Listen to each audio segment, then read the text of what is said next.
Stop right there. Yeah, you. If you like all things entertainment, current events, or Hollywood, then look no further. Creator to Creators, hosted by director Meosha of Horror Noir, interviews filmmakers and creatives from around the world.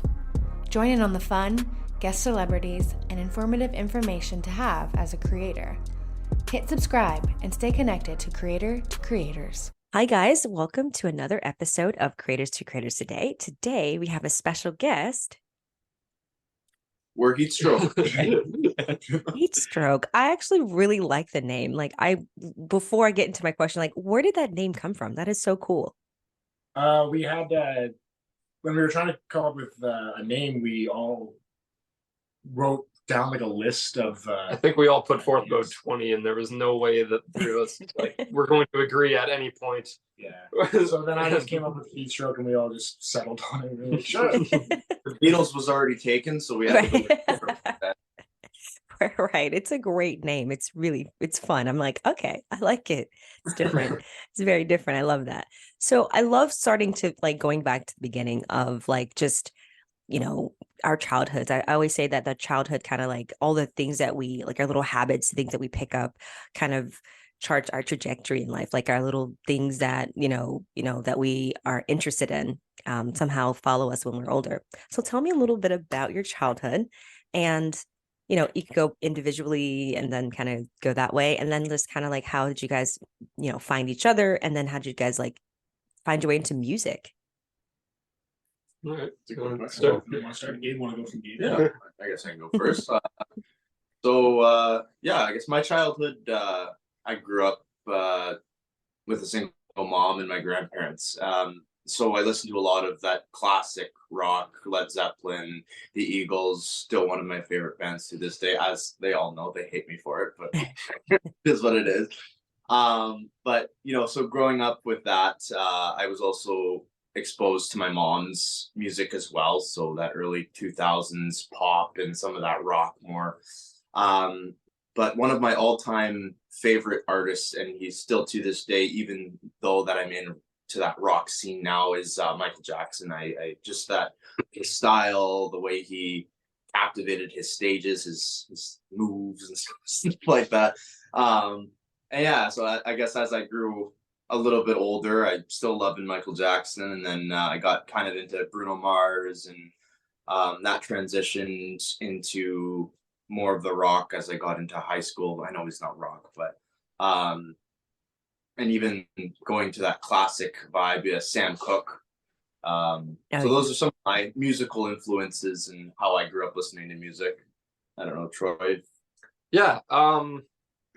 I was, I guess, into music before I can remember. I know one of the first stories my dad always tells me is being in our boat going up to our camp, our cottage. I'm not sure what I know our second residence is on a lake. It's really nice, but I don't know whatever you want to call it. But would be in the boat, and AC/DC, the live CD from Donington was in the little player, and Thunderstruck was always the first song, and I would just sit there at 2-3 years old and go again, play it again. So it grasped me from as early as I can remember. Started collecting records when I was 6 years old, and just trying to grow my knowledge in the history of rock, really. And then started playing drums. I got my drum kit for Christmas in 2012, so I was 9 years old still. Oh. And I've been playing ever since, and then found these guys in 2021 and just been rolling. Love that. I grew up listening to my dad's music. I didn't really have a choice, actually. When I was in grade 7 and 8, I was into all the mainstream music, like pop and stuff. Mm-hmm. And eventually my dad was just like, no, you like this stuff. And I do. He's like, oh, you're right. Every time we were in the car, he would always just play it. Blasted. Right. I think I listened to Stairway to Heaven actually 60 times maybe in my childhood, maybe a year. 60 times a year in my childhood. Yeah. Wow. I always when I started playing guitar, I always use this black Fender that my dad had, and he played in his band. And I always thought that was the coolest thing, even though he was just a little garage band when he was young. And I always looked up to that. So I started playing it and just wanted to be just like him. So. Oh, I love that. There we go. Cool. Yeah. So same thing with me. My dad is always really big into music, more on like the hard rock, heavy metal side. So that's what I was exposed to when I was very young, and always in the car. So I've been wrestling forever. My dad was my wrestling coach, so Oh, I was cool. wrestling with my dad a lot, always going to wrestling practice every day a week, and we were always listening to heavy metal and stuff, Metallica, Slayer, Megadeth, all that sort of thing, all the friggin' time, and it sort of developed a fondness for that. I just always itched to be on stage and just be a rock star and all that. So then I got, for Christmas one year, I got a Guitar Hero, and I played Guitar Hero so much that the guitar ended up becoming in terrible shape, and the squeaking of the little stick was terrible. It was so annoying, but I played it so much. So my mom was just like, F it. The next Christmas, she got me my first guitar, a little Yamaha guitar, and that was in like grade 7 or 8. And started playing then, really noodling around, not really knowing what's up. And then in high school, and I got to grade 9, I saw that there's actually a band class where it's not your typical like classical music band. It's after exams every year, you audition, and then you make the band like a rock band. And what it was, you were graded on making originals. And at the end of the semester, we'd go out on tour throughout Ontario and just play gigs. Nice. And I was in grade 9. I thought, wow, that's pretty cool. I want to do that. Yeah. So then I just really dove into playing guitar, and I auditioned at the end of that semester, end of that school year, and I got in grade 10. And I did that throughout grade 10 to 12, and it was super, super fun. And then I graduated and had nothing to do with music, but always listening to it. So I had an itch to get back into it. And I worked with Orion at a outlet store in the mall, and he knew some guys and sort of put us all together. And we I love that. That's awesome. Like I always say, that's amazing because you guys seem like you like know each other forever. Like just like how you guys get along. It's so cool. Like I can imagine like forming a band. I just would be like, personality differences and then how to mesh everything together. I think that's the part that I find very fascinating about bands. It's honestly, it's really hard. We've experienced no challenges whatsoever. It's been fantastic. I love it. That brotherly love. We love each other, but we hate each other at the same time. It works. It somehow works. I think that's beautiful. My question now, is talk about your single. Like, I love the title to that. Like, where did that come from? And how do you guys like tell me about the process? But also, how do you guys come like to a decision of like, okay, this is what we're going to make, and this sounds good, and like you guys are all in agreement. Like, tell me a little bit about that. Well, the writing process is fun because what we'll kind of do is we'll get a pool of songs together, and that was kind of our first time we did that. Turned out to be Empire Statement, and we've done it again since, and we've got pretty much everything to go for our second album ready. But it all comes in like a little frame, like a time frame, and then once you get out of that writing session, you kind of write a little bit less. But with Times Square, I think Times Square was one of the first. It was probably the first song that I had the goal of presenting to these guys when I met them. Nice. I wrote it in May of 2021, initially called "Come Back Soon." It was just a song after my first heartbreak. Oh. And it didn't have a chorus. It was just words. It was just senseless drivel at the beginning. But then I showed it to Orion first. We kind of like figured out some guitar parts for it. And we were like, okay, we got something here. Like this could be kind of cool. And then just refined it. Took probably spent the better part of 6-7 months doing that, just refining, because we had a full recording of all of us playing it, thinking we were good to go, and then we've just added a bridge, added the second guitar solo, just kept adding stuff and taking stuff out. But but yeah, that's where the whole thing really came from. And then once we decided that we were going to do the concept album, we had to make little tweaks. So it couldn't really be about, you know, my heartbreak in Sudbury, Ontario. It had to be, I had to change some stuff around and make it applicable to the album. But And now it's a song about. No, I think that's really cool, the process. And I love it sounds really fun. It's like it's a different sound, and it's like I loved it. I played it on the speaker in the house. I was like, wow, it sounds really good. It's great quality. Like I just love that. And so it took 7 months to make.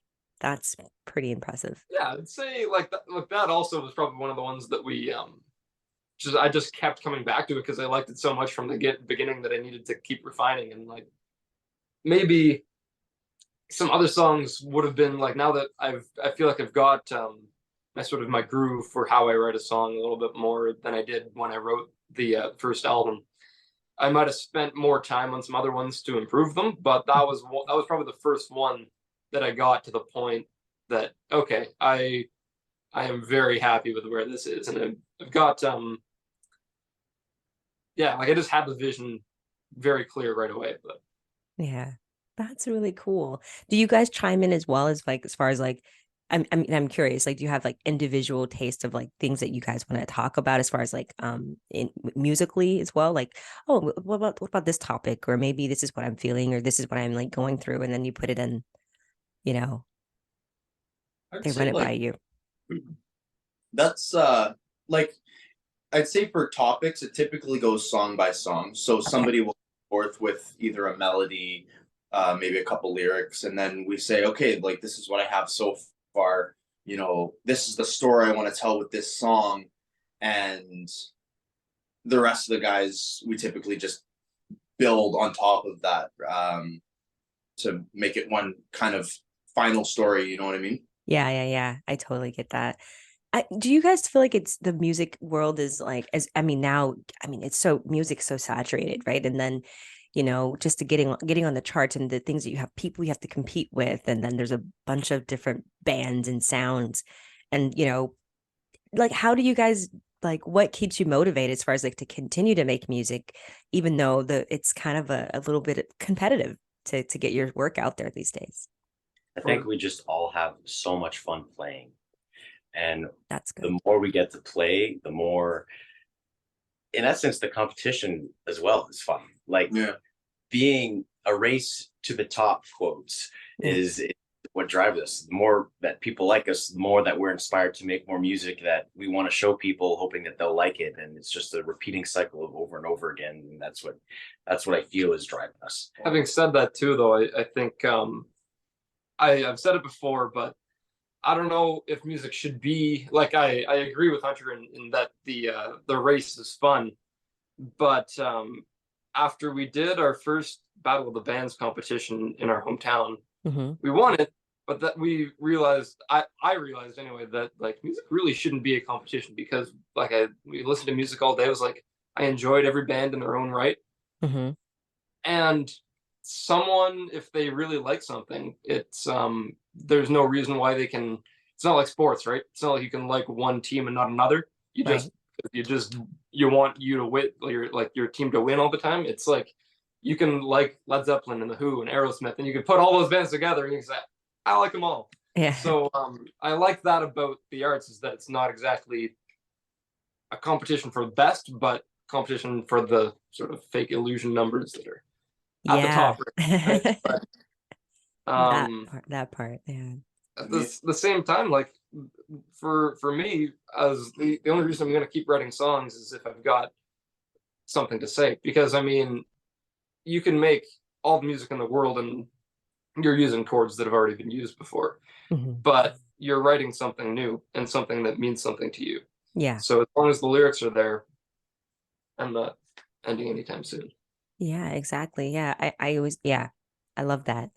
As long as you're enjoying it and you love what you're doing, I think that's what is the most important thing about creating. And I think that's what creators do. We just put stuff out that we enjoy and hope for the best, right? And then, you know, that's kind of how films are. I mean, in the film world, in my background, it's like I had to like let go of, you know, just like, I can't be scared. I'm just gonna put it out there, because you just never know. You just never know.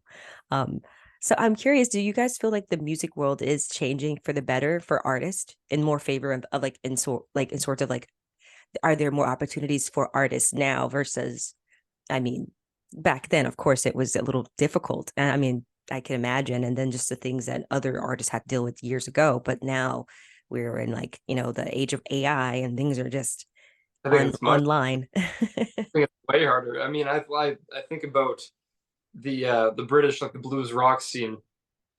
Everyone who knew how to make music was getting swept up by labels. So it was right there for you. If you were good at it and you were in the right place, right time, you were good. With that being said, though, you talk about how everyone was getting swept up way back then, but there's also so many more opportunities for artists to potentially go on like the indie circuit or something like that. So with, social media and like, I guess like TikTok and Instagram reels and stuff like that, right? You're putting out your videos or your content, and then you never know where it's going to go. You could put out one video that this is going to flop, but then all of a sudden you get a ton of likes and, a ton of views, and then it could skyrocket. It could not, you know what I mean? So I think, well, yes, it has gotten harder to get maybe signed to a label. There are other potential opportunities within the industry to break out, if you will. Yeah, I think it's a really good time, I think, for like entertainment as a whole. Yeah, so that's exciting. That's really fun. I love asking this question. And I'm just everybody has a different answer, but if you guys could be managed by any artist, living or dead, who would it be and why? That's a good question. Oh my god. Steve Marriott from Humble Pie. Oh, nice. Oh yeah. That's a good No, one. that's I just think that everything that guy did for this whole career, that would be one of my biggest inspirations for sure. Love that. What about you guys? That's a really good question. I have no answer. I'm not. I know what yours would be. You tell me. Tattoo of him, probably. No? The Burton? Yeah, that's what I was thinking for you, probably. I don't know. As a manager? Yeah, in a sense, I guess like anyone from the Metallica gang. They really not knew what they were doing in a sense, but they really did follow their gut when they first started. And it was never about trying to impress people. It was more of they just really liked what they were doing, and they didn't really care what they thought. So maybe having someone who is sort of molding you into realizing that sort of thing might be a good leader. Yeah, it's a good one. I think I'd say Peter Grant. Oh, That would be badass. Like imagine having a guy like that just managing you. Like, right. And it would be funny too. Right. And he's got experience. Tons of experience. Yeah. With a gun. Definitely. And your answer? Do you have one? I honestly, yeah, I guess Michael Jackson. I guess because he did some producing. Prince would be a good answer. Yeah, That'd Prince. be cool. Prince would be another really fun one. Or Yeah, you would I Fry up there with you. Yeah, I mean, I'd say those probably. Yeah, maybe even like you saw. I mean, he's kind of poppy, but I guess maybe Usher or something like that. You've seen like he's gotten some people to fame. I don't know. It's but, Justin Bieber, I think, or someone like that. Yeah, like I guess he saw him on like YouTube or something like that. I'm not 100% sure how the story goes, but I think it was YouTube. I think that he did find him on YouTube. He's like, hey, I like this guy. Yeah. You never know. Maybe he'll find us on TikTok or something. Or right. Yeah, Usher might do that. I always say that, I find it, those are great. Those are really good names. I feel like, everyone, each individual can do something amazing, in their own circle. Like for me, I always say that there could never be another Michael Jackson because like he was just so famous. Like he was like insanely famous. Like I've there's fame, but there's just that other fame where he just had to wear mask and it was just got too crazy. And it's like how do you get to that level and be okay? So do you ever think about that? Like being so famous, like, would it be overwhelming? I do think of that a lot, actually. It because I just can't imagine what it's like. You can't imagine what it's like until it actually happens, and you don't know how you react to it all, and being careful what you say and all that. There's a lot to think about, right? Yeah. I know sideways. I'd enjoy the ride for a while, but then I don't know how I don't know how I'd take it over time. Yeah. Yeah. I guess there would be that first moment of, oh, it would be unreal. Oh my God, I've made it. Like, this is great. This is awesome. But then you constantly be chasing that second high because you get used to it over time, right? So I guess I think that's probably a lot of the reason why some artists don't do well when, like, after a while, or they suddenly seem to start struggling, I guess, a little more. Is just because they're still craving that first high they got from when they, I guess, quote unquote, made it, right? Like that was, but and it's something that you'll probably never replicate again, right? So it's just, but I mean, that could also be used as good drive, right? If you're still constantly vying to get back there. So I feel like it would probably be great at first. It would suck a little kind of during the beginning, or sorry, the middle, sorry. And but at the end, I feel like we'd look back and be like, you know what, it was all worth it. You know what I mean? Yeah. And like maybe running away from it. Yeah. Sometimes chasing it and just like then realizing, oh, this is way too much. Yeah. I just can't get away from it because there's stories of that. Yeah, absolutely. But I think we're up for it. We're up for it. Oh, Yeah, definitely. Definitely. And you guys have each other. I think that's a wonderful thing where it's like versus like being just like by yourself and just try to handle all that. I think that would be absolutely, or just having, I don't know, a mentor, someone that can help like kind of keep you guys, because listen, you guys are so talented. It's bound to happen for sure. I'm gonna be like, I knew back when I interviewed them back in 2023. So I have a question for individual or together. But what advice would you give to someone that wants to just get into this industry, of music? Well, that kid or that person that just like wants to give it a try. What would you say? However far you take it, it'll have been worth it to learn it because it's so much fun. Once you learn how to play music, you don't really want to stop. You might take a break, but once you get to a point where you've got like some quality to you, you don't want to let that go. It's a hobby for life. Yeah. Who do you know says, "Oh, I hate the fact I could play this instrument"? Who do you know that says that? I don't know anyone. I think it's a very, very, very, very, very small number, depending on their circumstances. But it's never not worth it to pick up an instrument, get started. Who knows? You might feel you might catch a bug after you make your first song. It's something special that I wish everyone can experience. Yeah. There was we played a festival this summer, and this is the Northern Lights Festival here in Sudbury, and there was like, we played our set, and we were just kind of around and hanging out, and there were a couple, like there was one moment that I remember, and it was like, that was really, really awesome. But I was in the bathroom washing my hands for whatever reason, right? And probably because I went to the washroom. And there was this little kid that was kind of washing his hands, and I could see him out of the corner of his eye looking up at me, and then he was like looking, going back to washing, looking, going back, and then he was just like, "I really like your music," and then he just ran away, and I was like, that was really cool. Like and there was I guess, going back to the question you asked, like, to inspire other people to write music would be ultimately like a dream come true, right? Keep it going. And so I guess to really answer your question, I would say if you have a dream writing music or getting into music, just start by writing a couple songs, see what you can do, learn to play a guitar or a piano or whatever you want to. And as soon as you can start writing lyrics and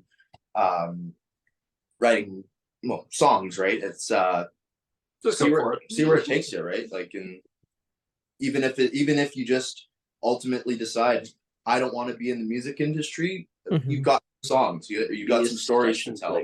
Yeah. Yeah, definitely. Like you went out, you went for it. Like, yeah, absolutely. Yeah, Anyone that I truly don't. What I would give would be don't get influenced by the people around you. Like I have influences on guitar, but I wouldn't want to be exactly like them, because then that wouldn't be my music. I wouldn't fit into Heatstroke if I was anyone else. Yeah. People are gonna hate your music. Like people are not gonna like you as whatever instrument you play, and especially the guitar community, it's very toxic. And if you're Wow. and I feel like you can just go so much further when you don't have those barriers of, oh, people are looking at me, people are judging me. Like, who cares? I wouldn't say the entirety of the guitar community is toxic, but I mean there are a lot of people who like to hide behind a keyboard and just say, "Oh, you suck, you're playing that wrong. I would play it this way." But I mean, if you can get over the couple of, it's like Taylor Swift says, right? Oh, Haters gonna hate, right? Yeah, So, yeah. so if you can ignore the haters, I feel like it's definitely like it won't be too like, and it's a hard thing to say, right? But yeah, just ignore the haters. That's it. Do what you want. Just play for fun. Do what you want. Just like people are gonna enjoy it, people are gonna hate it. If you're playing for fun, you're enjoying it, then your music's gonna be good. Yeah, exactly. It's interesting. I actually started out doing, before I got into film, I did music videos. So I shot a lot of music videos at the beginning of my career. And it's basically that I was just doing things that I was like, okay, that sounds cool. And then not knowing where it was going to take me. And then I remember having a pinch me moment in my career, and I worked with Billy Idol.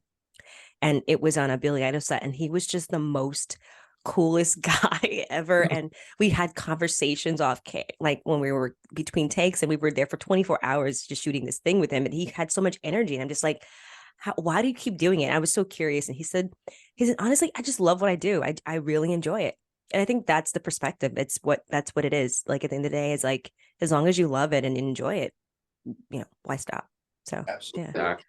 1000. That's awesome. I love it. You guys are awesome. I mean, I can't wait to see what you guys have next. Do you have anything that you're working on next that you'd like to share? Any new shows, any things coming up? Well, we've been in one of those writing blocks again for the last little bit. So we've got I think we've got 13 finished songs, but there's about 10 more that we've got just in our back pocket that we want to work on there, and some other very minuscule ideas even further down the line. But yeah, there's no end in sight right now. I see. I love that. We're playing at in Sudbury. Yeah, we're playing at the Townhouse Tavern. We're opening for a band called the Fortunate Losers. Nice. On November 25th. So they're pretty notable in Ontario. Yeah. So it'll be a good name. Yeah. Nice. That's awesome. I love that. Is there any quote or and I'm a quote person. I just love hearing, like anything that sticks to you throughout, like it could be a person someone who inspired you, that you hear this and it kind of just makes you like, I don't know, just feel like, okay, I can keep going. Is there like a quote or a saying that sticks with you? I remember sitting in a Dairy Queen parking lot with my father, and we were listening to Van Halen. Mm-hmm. And this is actually just only a couple of years ago. And he was telling me like their whole story and how when rock was kind of being pushed out at that time, they kind of came back and did what they did, which is huge. They're like, my dad was like, I don't think anyone else is going to do that. Yeah. But someone could. And that just stuck with me. He was like, yeah, someone could, because we're all human. Exactly. I love that. That's great. That's another really good question. I like you've hit us with like a couple ones that we like weren't expecting. Like you typically get the where are you from, how did you guys form? But like you got the hard hitting questions that are really making us think. I appreciate that. He hates that. Yeah, no, you might see some smoke start coming out of my ears. Can anyone else think of a quote or like? Anything. Well, you know what? I know one of the probably the one that I'm thinking of the most. There's a band from Toronto from the late '60s. They were called McKenna Mendelssohn Mainline, and this album circulates at some of the record stores in Ontario, but it didn't do incredibly well outside of Ontario. But the band broke up in the early '70s. But when I was about 12 or 13, I was really into their first couple albums, and was just going on Facebook, and I found out that Mike McKenna, the guitar player, was doing a show in Toronto, and he was still playing. I said, "Wow, that's insane!" So I got these tickets, and I idolized this band, and we pull up, and it kind of is just like a little bar, something that we would play, and he's kind of just looking at me, and I'm like, I'm a huge fan. I'm just like marveling over this guy, and he's not seen it in years, I guess, which is kind of funny thinking in retrospect. But I remember him just telling me to keep at it, and that whatever you can make out of it is just good for you. And he, like, it was not like he was on a stage or anything. Like, he just came, he talked to me, he got like every member of the band to sign a poster I had and all my albums, and it was just being able to talk to him in a setting like that at that age definitely inspired me to still be doing it now. Love that.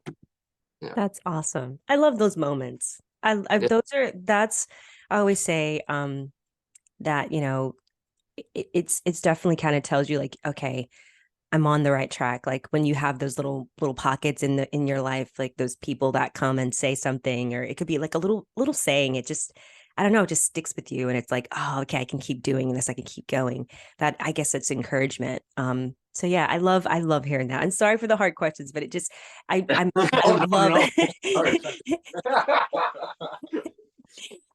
love I just love hearing stories, and everyone's like has their, I take things away from each interview. So I thank you for sharing those moments with me. I appreciate it. For sure. Yeah. Awesome. Well, thank you guys. 30 minutes literally goes by so fast. Literally. It's over. Thank you so much for coming on, and please come back in the future. Whatever else you have that you're working on, we'd love to have you back. Where can people find you guys on social media to follow you guys? You can find us on Instagram at official.heatstroke, on Facebook at Heatstroke. We're on Spotify, Apple Music, YouTube Music, just as Heatstroke. Our YouTube channel, official Heatstroke. Our website is officialheatstroke.com. Yeah. Pretty official. It's not the fake one. You're not gonna get any knockoff Heatstroke. Right. Thank you so much. And thank you all for listening. And always remember to live, love, laugh. We'll see you guys next time.